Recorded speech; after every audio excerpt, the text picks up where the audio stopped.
Are you absolutely certain you can even power on this rig, Lieutenant? We wouldn't want you to break a nail before the simulation even begins. The voice of Captain Marcus Thorne dripped with a thick, syrupy condescension that echoed unnaturally in the sterile, high-tech confines of the Mission Simulation Center. The small crowd of technicians and junior officers assembled behind the glass of the control room offered a smattering of nervous, obsequious laughter. It was the kind of laughter that sought favor from a superior, a sound that chose sides without a single thought. They laughed because he was a captain, and the woman standing before him was, to all appearances, a nobody. She stood alone on the other side of the glass, a solitary figure on the illuminated platform that housed the C-17 Globemaster III flight simulator. Her flight suit was standard issue, devoid of the colorful patches and squadron insignia that usually told a pilot story. Her rank was obscured by the tactical vest she wore, but her youthful face and the absence of any visible authority in her posture led everyone to the same conclusion Thorne had voiced so loudly. She was a rookie, a green lieutenant sent over from some backwater training wing to fill a seat. The protagonist, the woman at the center of this casual, public humiliation, offered no reaction. Her focus was absolute, a universe contained within the few feet of space she occupied. Her eyes, a calm and steady gray, did not even flicker toward the control room where Thorne preened. Instead, they traced the seams of the simulator's access hatch, scanned the power conduits running along the floor, and noted the subtle hum of the active hydraulics. Her hands, encased in thin Nomex gloves, moved with an unhurried, methodical grace as she performed a pre-entry systems check. It was a task she could have done in her sleep, a rhythmic dance of muscle memory and professional discipline. She didn't need to look at Thorne. She didn't need to acknowledge the laughter. They were irrelevant variables in a complex equation she was already solving. But General Wallace, standing in the shadowed rear of the control room, saw it. He saw the stance. It wasn't the hesitant posture of a rookie. It was the grounded, perfectly balanced footing of a professional who has spent thousands of hours in motion, someone whose body understands the subtle language of G-forces and aircraft vibration. He saw the way her head remained still while her eyes scanned, a classic sign of immense situational awareness. He saw the quiet, the profound and unshakable calm that radiated from her, a silence more powerful than Thorne's blustering words. The general remained quiet, a ghost in the machine, letting the scene play out. The captain's assumption was a virus, and Wallace wanted to see just how far it would spread before the antidote of pure competence was administered. The injustice of the moment was a palpable thing, a pressure building in the room, waiting for release. If you believe that true respect is earned in silence and proven through action, type competence below. Captain Thorne, emboldened by the lack of response and the sycophantic chuckles of his audience, leaned into the microphone again, his voice a smug drawl that filled the briefing room and the simulator cockpit. Seriously, folks, is this what they're sending us from the academy these days? I requested a qualified pilot for this stress test, not someone who looks like they just got their driver's license. Ma'am, the big gray lever makes it go up. The pedals are for your feet, not your purse. Try to keep up. More laughter, this time a little louder, a little more confident. The technicians exchanged smirks, their own expertise feeling validated by the perceived incompetence of the pilot. They were a team, a unit, and this outsider was an easy target, a focal point for their collective ego. The woman inside the simulator continued her work, her silence a perfect, reflective surface off which Thorne's insults glanced without leaving a scratch. She finally keyed her own microphone, her voice coming through the speakers clear, calm, and utterly devoid of emotion. Gear is functional, Captain. Ready for simulation start on your command. The use of his title was correct, respectful, and yet, in its sterile precision, it felt like a subtle rebuke. It was the voice of someone who understood protocol so deeply that personal feelings were an unnecessary complication. Thorne, however, heard only the confirmation he wanted. His lip curled into a smirk. Oh, she speaks. Wonderful. Let's see if she can fly. Initiate Redfall protocol. Full spectrum failure. Let's give the lieutenant a memorable first day. An NCO at the control panel hesitated for a fraction of a second, his fingers hovering over the console. Redfall was not a standard test. It was a monster, a nightmare scenario of Thorne's own design. It simulated a catastrophic dual-engine flameout on takeoff, compounded by a total electrical failure and a cascading hydraulic rupture. It was designed to be unwinnable, a brutal tool to shatter the confidence of even seasoned pilots. The NCO glanced toward General Wallace in the shadows, a silent plea for confirmation, but the general gave a single, almost imperceptible nod. Let the fire burn. Let the test begin. The woman, the object of so much scorn, simply settled into the pilot's seat, her hands finding the yoke and throttle quadrant as if they were extensions of her own arms. There was a familiarity in her touch, a deep, ingrained knowledge that was profoundly at odds with the rookie label she had been given. She didn't look nervous. She didn't look scared. She looked like she was home.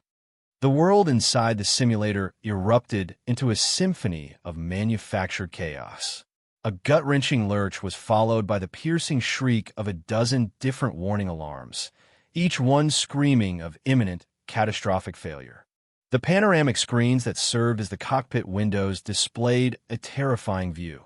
The virtual runway disappearing below as the massive C-17 transport, now a multi-ton glider, began to plummet. Red lights flashed across the instrument panel, illuminating a sea of dead gauges and dark screens. Dual-engine flameout. We've lost all power, the simulated co-pilot's voice yelled, programmed for maximum panic. Hydraulics failing. Flight controls unresponsive. We're going down. In the control room, Thorne watched with a cruel sense of satisfaction. This was his masterpiece of failure, his testament to the brutal realities of aviation.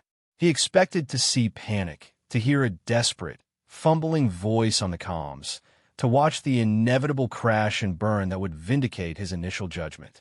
He was about to turn to his audience with a smug, "I told you so," when he saw it. Through the chaos, the pilot was not panicking. She was working.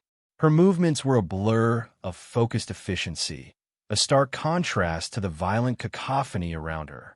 Her eyes, narrowed in concentration, darted across the dead panels, not looking for what was lost, but for what remained. She ignored the main controls, the dead yoke, the useless throttle. Her left hand shot to an auxiliary panel below the main console, prying open a maintenance cover that was meant to be accessed only by ground crews. Behind it lay a series of manual circuit breakers and data ports. Her right hand was already moving, typing a rapid sequence of commands onto the small emergency keypad, a system so archaic and deeply embedded it was rarely, if ever, used in flight. It was a direct interface with the aircraft's core programming, a digital skeleton key. Thorne's smirk faltered. "What is she doing?" "That's not part of the procedure." His voice held a note of genuine confusion. No pilot was trained to do that. No pilot was supposed to even know how. The silence in the control room became absolute, a heavy blanket that smothered all other sound. The nervous laughter was a distant memory, replaced by a collective, breathless awe. On the main screen, they watched not as a pilot flew a plane, but as a ghost manipulated the machine. The pilot, this quiet, unassuming woman, wasn't fighting the simulation's parameters. She was rewriting them. Her fingers flew across the emergency keypad, inputting lines of code with a speed and precision that was simply inhuman.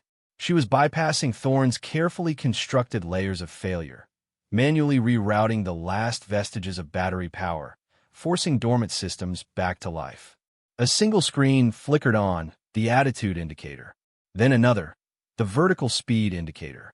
She was rebuilding her cockpit from the digital ashes, one line of code at a time. She's forcing a manual reboot of the avionics bus. One of the senior technicians whispered, his voice filled with a reverence usually reserved for deities. She's bypassing the primary OS and creating a closed-loop control system using only the backup processors. That's not flying. That's witchcraft. Thorne could only stare, his arrogance melting away to be replaced by a cold, creeping dread. The unwinnable scenario, his perfect trap, was being dismantled before his eyes by a pilot who was treating the catastrophic failure not as an emergency, but as an inconvenient systems administration problem. With a few critical instruments now active, the woman's hands moved to the manual controls. With no hydraulics, the yoke should have been immovable, but she used a series of precise, rhythmic rocking motions, exploiting the last ounces of pressure in the accumulators to achieve minute changes in the control surfaces. She was flying the multi-ton aircraft by feel, by instinct, by a knowledge of the machine so profound it seemed she was connected to its very soul. The virtual ground rushed up to meet them, but in the final moments, she pulled the nose up in a perfect flare, bleeding off speed until the massive transport settled onto the tarmac with a gentle, almost delicate touchdown. The simulation screen, which should have displayed a fiery crash, flashed a simple, unbelievable message in stark green letters: landing successful. All systems nominal. For a full 10 seconds, the only sound was the hum of the servers.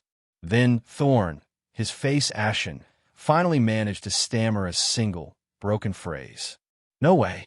That's not possible." A slow, deliberate clapping began in the darkened rear of the control room. It was not loud, but it cut through the stunned silence like a judge's gavel. General Wallace stepped forward into the light, his eyes fixed not on the miraculous display on the screen, but on the pale, shocked face of Captain Thorne. The general's expression was one of profound disappointment, a mask of cold fury barely held in check by decades of military discipline. He walked past the captain without a word, his boots making heavy, rhythmic sounds on the polished floor. He stopped at the main command console, the one the senior NCO had hesitated at earlier. He ignored the simulation results, the flight data, all of it. His fingers, steady and sure, typed a simple command into the personnel database search field.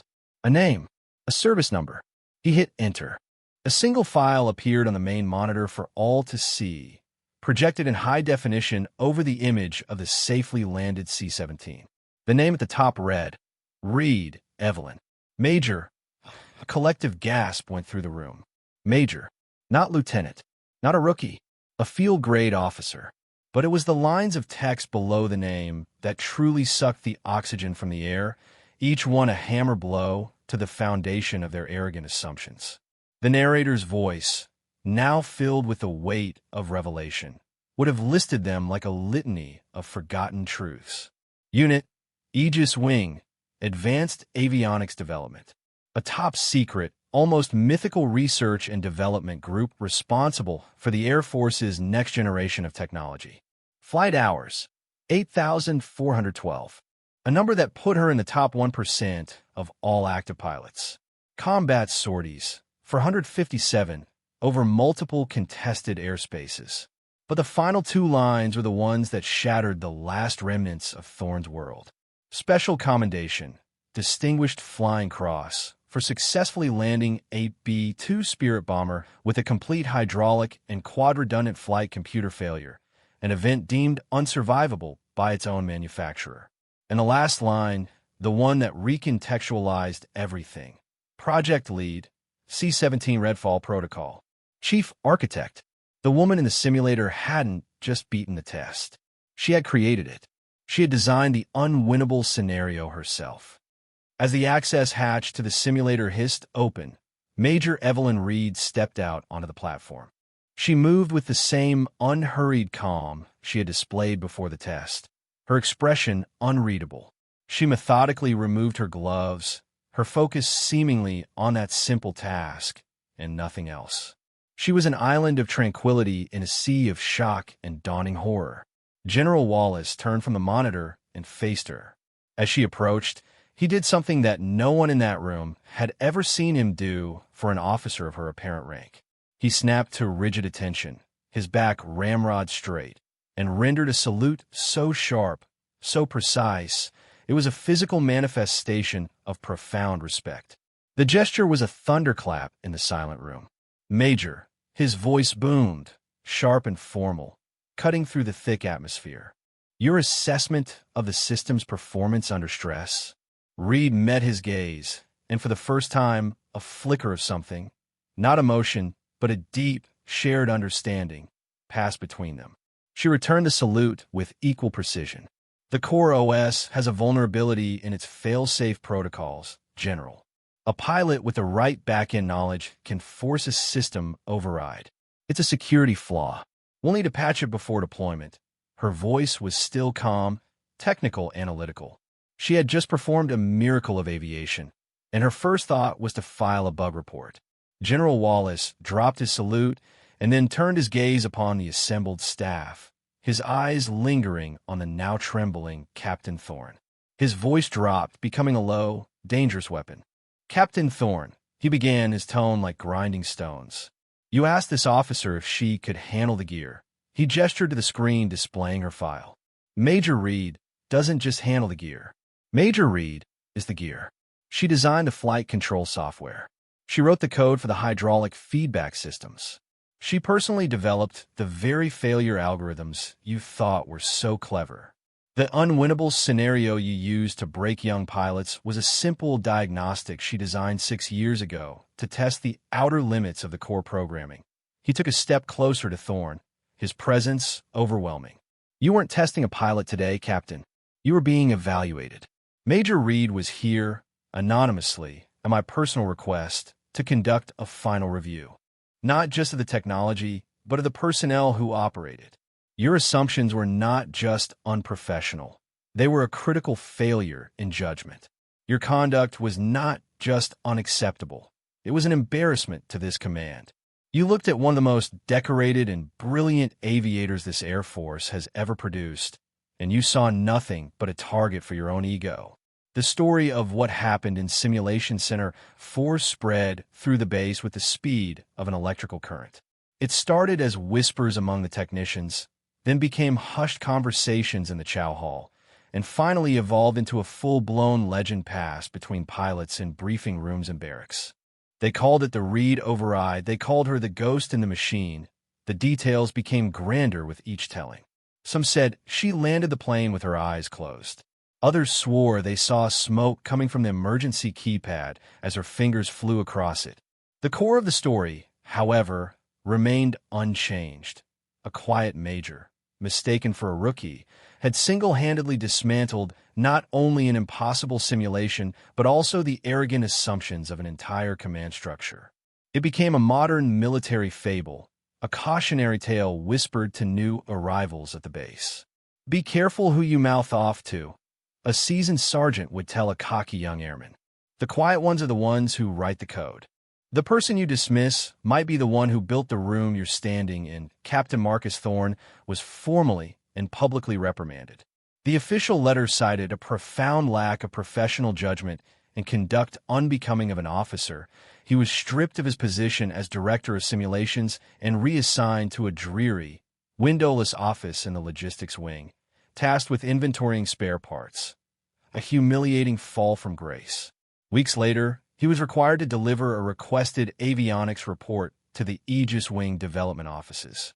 He walked the long corridor, the report feeling like a lead weight in his hand.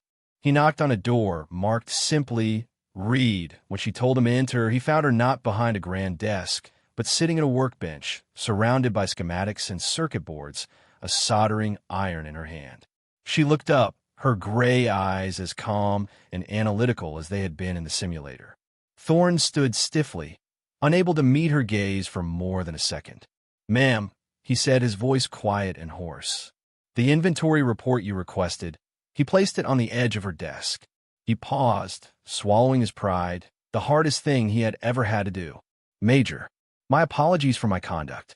I was wrong, unprofessional. There's no excuse." Major Reed simply looked at him, then at the report. She picked it up.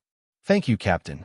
Your data will be useful." There was no gloating. "No, I told you so." There was no condemnation. There was only the quiet, professional acceptance of a task completed. For Thorne, that simple, emotionless competence was a far more profound and lasting punishment than any official reprimand. It was the quiet confirmation of his own irrelevance in the face of her expertise. Major Reed's legend was not built on a single act of vengeance or ego, but on the quiet, continuous demonstration of her philosophy. She used the Redfall incident not as a weapon, but as a teaching tool.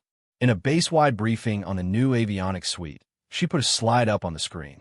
It showed two things: a photo of her in the simple, unadorned flight suit she had worn that day, and next to it, the first line of code she had used to override the simulation. "Assumptions are a liability," she said, her calm voice filling the auditorium. "The most dangerous variable in any system is human bias. You see a flight suit with no patches, you assume rookie. You see a complex problem, you assume unwinnable. Both assumptions are based on incomplete data. Always trust the data, not the packaging. Always trust the evidence, not your ego." She began mentoring the young technicians who had witnessed the event, the same ones who had nervously laughed at Thorne's jokes. She didn't shame them. Instead, she invited them into her world, showing them the back-end code she had used, explaining the vulnerabilities she had exploited. She treated their questions with respect, fostering their curiosity, turning their moment of embarrassment into a foundational lesson in professional humility and technical excellence. They became her most ardent disciples, spreading her ethos of quiet competence throughout the technical and engineering divisions of the base. The symbolic artifact of the event became a permanent fixture. General Wallace ordered that the complete data log from her impossible flight, Flight Log 77 Alpha, be printed, framed, and mounted on the wall of the main briefing room in the simulation center. It was a long, cascading scroll of green text on a black background, incomprehensible to most, but a sacred text to the pilots and engineers. Beneath it, a simple brass plaque was installed. It didn't mention Captain Thorne or the humiliation. It simply read, "Flight Log 77 Alpha. The Reed Standard. Assumption is the enemy of excellence. Competence is the only metric. The unwinnable scenario was officially renamed." No one called it Redfall anymore. To pilots across the Air Force, the ultimate test of skill, the final, brutal exam for the best of the best, was now known only as flying the Reed Standard. A year passed. The simulation center at Northwood Air Force Base was transformed. It was no longer a place where egos were tested, but where skills were forged in the crucible of absolute precision. The protocols Major Reed implemented after her anonymous review had streamlined the training process, increasing pilot success rates in crisis scenarios by over 30%. Her patch software was now the global standard for all Air Force simulators, making training safer, more realistic, and more effective. The culture had shifted. Young officers and NCOs were now taught from day one to value substance over style, to listen to the quiet voices in the room, and to understand that the most formidable mind might belong to the most unassuming person. The legend of the Reed Override had become institutional folklore, a foundational myth told to every new class of recruits on their first tour of the facility. They would be brought to stand before the framed data log, and a grizzled master sergeant, one who had been there that day, would tell the story. He would point to the plaque. "That's the Reed Standard," he'd say, his voice low and reverent. "It's not just about flying. It's about remembering that the rank on someone's collar or the patches on their sleeve don't tell you a damn thing about what they've got between their ears. Respect isn't given, it's earned. And sometimes, the person who deserves the most respect is the one who never asks for it." Major Reed herself was rarely seen. She had moved on to her next project, developing stealth avionics for the next generation of fighters. But her presence was felt everywhere. It was in the quiet professionalism of the technicians, in the humble confidence of the young pilots, and in the unspoken rule that assumptions were the most dangerous form of cargo an aviator could carry. Her legacy wasn't a statue or a building named in her honor. It was better than that. It was a living, breathing standard of excellence. It was a fundamental change in the way people thought. True authority, the kind that endures, is not derived from a title shouted across a room or a rank displayed on a uniform. It is a force of nature, like gravity, revealed not by pronouncements but by its undeniable effect on the world. It is the quiet competence that bends reality to its will, the practiced precision that solves the unsolvable, the silent discipline that holds steady in the heart of the storm. Evelyn Reed's silence in the face of Thorne's insults was not weakness or passivity. It was the profound calm of a master craftsman observing a flawed piece of material. She knew the outcome of the test was never in doubt, because the test was not about the machine, it was about the man. Her victory was assured not when she touched down the virtual plane, but in the silent moments before, when she chose to let her actions be her only argument.